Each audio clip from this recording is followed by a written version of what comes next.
The Konoha Village is one of the most iconic locations in Naruto's story. Over the past 2 decades, it has also been featured in multiple Naruto games, so that's why I decided to revisit some of these Naruto games to see how well the Konoha Village is represented in these games, and we're going to start our journey with Storm 1. This version of Konoha is iconic because for the first and last time in the Storm series, we got a fully explorable Konoha Village. Players can run, jump and even climb walls. The village is populated with NPCs going about their daily routines, talking, playing, training or just relaxing. There are plenty of unique animations, making the village feel lively rather than repetitive. While exploring the village, we can visit key landmarks such as the Hokage's mansion, the Chunin exam arena, the Ninja Academy and even what looks like Naruto's house. We can also climb onto the Hokage's mansion for a stunning view of the village. Familiar characters from the show can be seen standing around, minding their own business. However, some sections feel empty with no villagers present, making it only semi-populated, which is a bit strange. Platforming is a bit clunky as well. You can't climb every wall, and house scaling can feel awkward at times. Despite these minor issues, Storm 1's representation of Konoha is still kinda iconic, so that's why I'm gonna put it in the A rank. Unfortunately, Storm 2 downgraded the village significantly. Free roam is gone, and instead the village is split into multiple corridor-like sections. As you travel through the sections, the camera dynamically adjusts to give a sense of the village scale. Some angles, like the Hokage's face being visible when heading towards the mansion, are a nice touch. As well, while running through the village, you can see the village's point of view as from the sides or above. This version of Konoha is packed with villagers engaging in daily activities. There are also shops and special locations like Ichiraku Ramen and Ino's Flower Shop. The addition of small animals adds a charm to the environment, which, I mean, they look so cute. One of the funniest things is that once you're in the Hokage's rooftop and you take a look at like the Konoha village, you can see that it is like a PNG, and that's it. While the village looks fine, it feels restrictive compared to Storm 1's free roam experience. Well, to be fair, at the time when CC2 created Storm 2, they mostly focused on the story representation and not on the village itself, so you have to give some slack regarding that. But in my opinion, I would place this rendition of the village in the C rank. I don't like the corridor-like layouts that I did in Storm 2, even though it kinda adds a charm and shows the scale of the village, but that's not my type. Storm 3 follows the same corridor style design as Storm 2, but the corridors are more open, allowing for more movement. An interesting aspect of this version is that the village is depicted after Pain's assault, meaning it is still undergoing reconstruction. This is evident in various sections where NPCs are working together in order to rebuild the village. The streets are littered with supplies, wooden planks, boxes and scaffolding, emphasizing the ongoing restoration. Players can visit shops such as Ichiraku Ramen and even enter the temporary Hokage's office where Tsunade resides. The village itself is quite large, requiring a lot of running to get from point A to point B.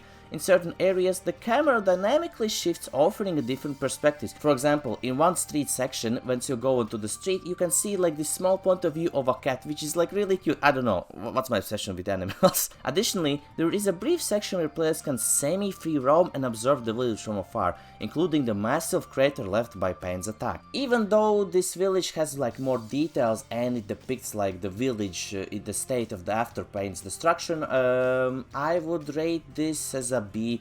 It's a bit better than Storm 2's, but still, corridor-like areas, not my type. Storm 4's Konoha follows the same principle as Storm 3's, but this time the corridors are more open and players can freely control the camera. This version of the village looks noticeably different from Storm 3's, featuring new paths and fresh layouts. One of the most striking references is how densely populated it is. NPCs fill every corner of the village, especially along the main street, making it feel far more alive and bustling than before. Key locations include the Hokage's mansion and the newly introduced memorial area. However, aside from the increased number of villagers, there isn't much else to this version of Konoha. Even though it feels like vibrant, nothing much has changed for Storm 3. I don't know, I would even say that it has less than Storm 3's, I don't know, but I would put it in the B rank behind Storm 3. Storm 4's Boruto DLC version of Konoha is almost identical to the base Storm 4 village, with some new structures added, slight changes to colors and props and few additional details. One of the biggest additions is the ability to visit Boruto's house, for example,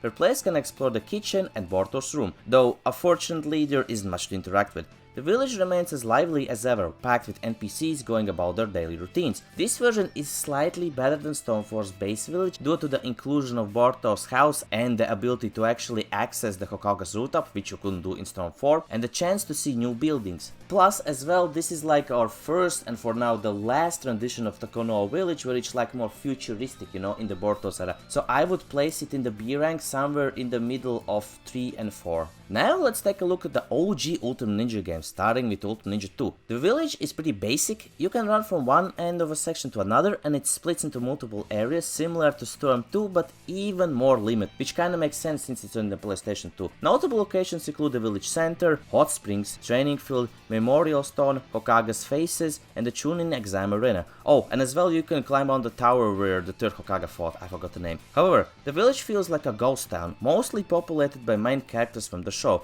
with maybe one or two random villagers. One nice touch is that characters relocate during the story mode, making the village seem a bit more dynamic, but at the end game they all stay in the same spot, which is like meh. Also, most sections of the village serve as actual battle stages in the game.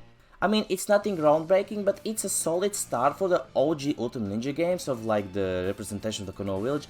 I would place it in the C rank, but above Storm 2. Ha! Now, Ultimate Ninja 3's Konoha Village was revolutionary at that time. In this game, we could freely roam the village, just like in Storm 1. Well, actually, fun fact, when developing Storm 1, the devs were actually inspired by Ultimate Ninja 3's free roam and tried to recreate it only on a newer gen consoles. The village is somewhat limited though. There are almost no villagers, only main characters from the show standing around, making it feel lifeless, just like in Ultimate Ninja 2. However, one thing that we can do here that wasn't possible in Storm 1, for example, is to stick to any surface and wall run, making traverse much more fun and easier. Notable locations include Churaku Ramen again, the Ninja Academy, Ino's Flower Shop, and the Hokage's Mansion. Interestingly, we can enter random houses and look around, sometimes finding a villager inside. It's unclear why this feature was implemented, but it adds a bit of like an interaction aspect to it. We can also explore other areas like the Konoha Hot Springs, Training Field, and Leaves Forest, which are accessible via the map. Okay, I'll admit it, you probably already know, I'm an Ultimate Ninja 3 glazer. I spent countless hours in this version of the Konoha Village, but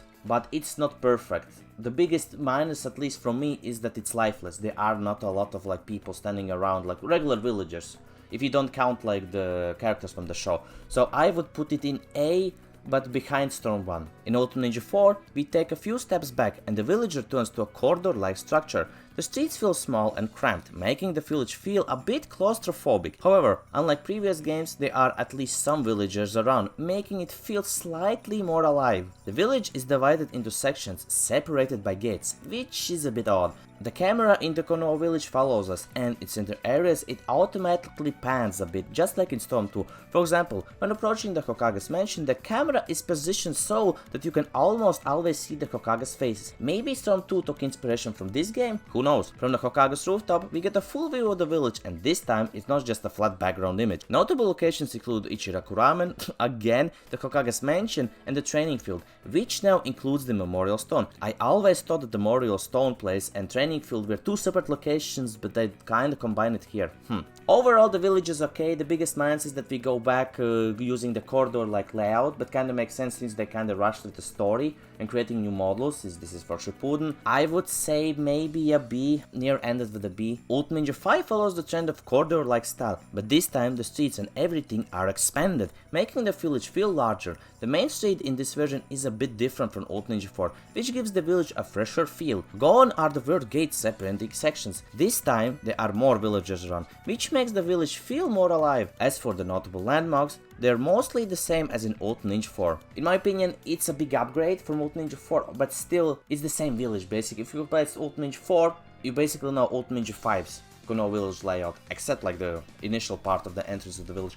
I would place it in the B tier, before Ultimate Ninja 4. Oh boy, now we're gonna talk about Rise of a Ninja. This version of Konoha Village is huge, like really huge. The village features multiple streets lined with tons, and I mean tons of buildings. The streets are filled with people walking, doing chores, training, relaxing, and even walking. The village is bursting with color, and sometimes it feels a bit cartoony in my opinion. In this village, we can see the Hokage's mansion, which is located at the top of the village, Ichiguraku Ramen, the Chunin exam stadium, the academy, and even a small lake section. The people around Naruto react to him, either greeting or berating him, thanks to the Konoha Village likeness system. These interactions really make the village feel more alive. If you want to know more about this feature and the game itself, I would suggest that you check out this video. The village is so large that you can either run around the streets or use the electricity lines to travel quickly from one building to another. You can also reach the top of the Hokage's mansion and enjoy a nice view of the village. One thing I'll say is that the Hokage's faces look a bit busted in this game. The animations of people doing chores and kids playing are pretty unique, and you'll never see two NPCs doing the same thing right next to one another. In my opinion, this is one of the best representations of Konoha Village. I would put it in a S rank just because of how large the village is, how many villagers there are, and how they actually react with Naruto, and that each of like the villagers have unique interactions in the sense of like with the village. Some are sweeping the floor, some are reading books, some are doing that and that and that. This is really unique. In my opinion, this actually tops Storm 1's Konoha Village. Next up is the sequel to Rise of a Ninja, Broken Bond. This game features two versions of Konoha, the Destroyed Konoha and the Rebuilt Konoha. The Destroyed Konoha is a version after the Orochimaru's attack during the Churin exams, and I have to say, this is the only game that actually depicts the damage caused by this attack. The streets are destroyed, filled with rubble, sand, wood and scaffolding. The unique thing about this village is that as you stroll around, you only see workers rebuilding the village. They're sawing, pickaxing, planning, painting or hammering things down. One downside is that there are no regular villagers trying to go about their day after all of the chaos, which makes the village feel empty in that sense. But it kinda makes sense considering the aftermath of the attack. From top of the Hokage's mansion, you can see smoke coming out from destroyed buildings in the village. I love how well they actually depicted the destruction of the Konoha village after Orochimaru's attack, and as I already mentioned, this is the only game that actually kinda depicts Konoha village being destroyed after its attack. As well, I love that the emphasis on people actually trying and rebuilding the village. This is as well an S rank for me. Now we hop on to the reboot version of the Konoha Village, which is essentially the same one as from Rise of a Ninja, since nothing much has been added, but in my opinion, I have a feeling that there's more people around the village, but I could be tripping. In this version, we can also enter Naruto's room, which is rather small. But one interesting thing is that on one of the windows you can see a doll of Sakura, which is cute, but at the same time kinda creepy. All in all, Broken Bones Village is essentially the same as from Rise of a Ninja, just with like less coloring. And so that's why I think I would put it in the S rank, because it's the same village, you know. But yeah guys, there you have it. So essentially this is the end ranking of all the Konoha villages that are in Naruto games. I have to say that Ubisoft actually kinda cooked with Rise of a Ninja and Broken Bones Konoha village. I don't know, for me it feels the most closest to the anime and the manga. I don't know, even though Storm 1's village was pretty good, but it was rather small, plus the game was meh in the sense of like Storm thing, but that's a whole different story. But what do you guys think of all of this? Do you agree? Don't you agree? Tell me in the comments below. As well, let me know which version of the village you would like to live. I mean, I don't know, I would say that the Ubisoft's from Broken Bonds, for example. But yeah guys, I hope that you enjoyed this video. I as well have to give a big shout out to the channel members Sopix, Tunings, Reaper Lord, and as well Mati the Legend. Thank you so much guys. But yeah guys, that's kinda it. I wish you all a nice day, evening, and see you in another video. See ya, bye bye, take care everyone.